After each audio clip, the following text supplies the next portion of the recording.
Welcome everybody, welcome again. I'm David and this is Trust the Process Saturday edition. How are you? This is what, number 8? Got the light right here, sorry about that. So today, I was doing a little recap. I was reviewing everything I've done up to this point, see what I hadn't covered, just to make sure I covered before I move on to our next subject. And in it, I discovered that I briefly talked about, and I didn't truly mention, well, your references. You've got to make sure you have some references ready to rock and roll. Now, rule number 1, it might be tempting, and maybe it worked back in 1970, 1980, but do not include your resumes on, do not include your references on your resume. There we go. Do not include your references on your resume. Why?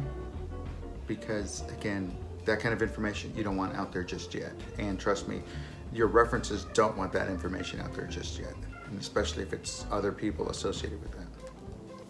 That's rule number 1. Do not include it on your resume. Have it handy, separate sheet of paper, a file that you can quickly email, or something you can have handy when it comes time to actually fill out the job application. Number 2, share your resume. Well, no, number 2 should be ask for permission. Don't just assume, but ask for permission to be a reference. Don't just assume. Don't just say, oh, by the way, I'm sending your name along as a reference. No. Are you okay with me using you as a reference for my job hunting? That kind of covers a blanket. And that's the best thing to do, is ask for permission. Now, number 3. When you ask for permission and they give you the permission, go ahead and send them a copy of your resume. That way they know what they're dealing with. They get called on, and they get called on for a reference. At least, they have an idea of what's going on. Now, it's not to cheat anybody. It's not to, just talk me up. No, but it's also to say, hey, you're right. This so-and-so can do this. Jane can do this. Johnny can do that. Mario can do this, whatever. But again, make sure that they have a copy of your resume. Don't be like, oh, well, thank you and good luck, and then you get blindsided with phone calls. That's 3. Number 4, when the resume does go out there, when they do ask for references, I'll get it. When they do ask for resumes, make absolutely certain that they let you know, and I'm talking to the job hunter, let you know who has your name.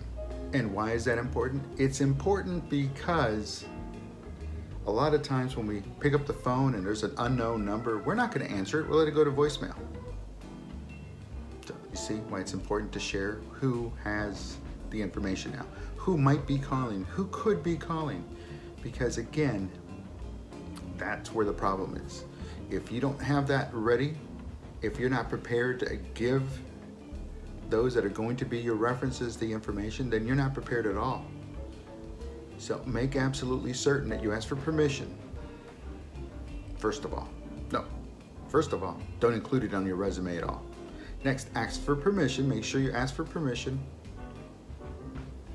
3, share with them a copy of your resume, because again, the more advocates you have out there, because again, that's how somebody else knows. That's how you network. Somebody now knows, hey, look, Johnny called me and Johnny's looking for a job, and I told him I'd be his reference, and now I met you, person X, and person X has what you believe Johnny would be a perfect fit for, but he doesn't have a copy of the resume. So now everything has to stop, as opposed to if you just emailed them a copy of the resume, you now have it out there, you network it. So make sure you're networking, and that's why it's also important to send out that resume to your references. Let them also help you in the job hunting.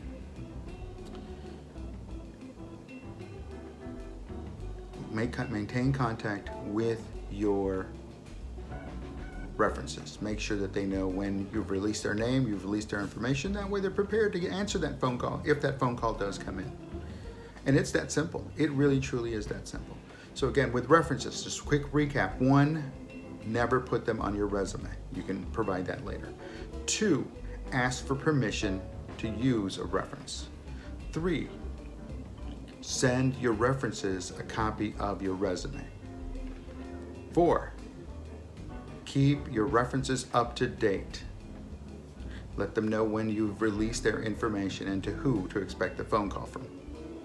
Lastly, the last thing, let your references know, thank you very much, I got the job, good deal, thank you. So there we go. There we go. That's all it takes. And that's just about all you need to know about your references. Other than, make sure they like you. I'll talk to you soon. I'm David Guerra. This is Trust the Process Saturday edition. Take care.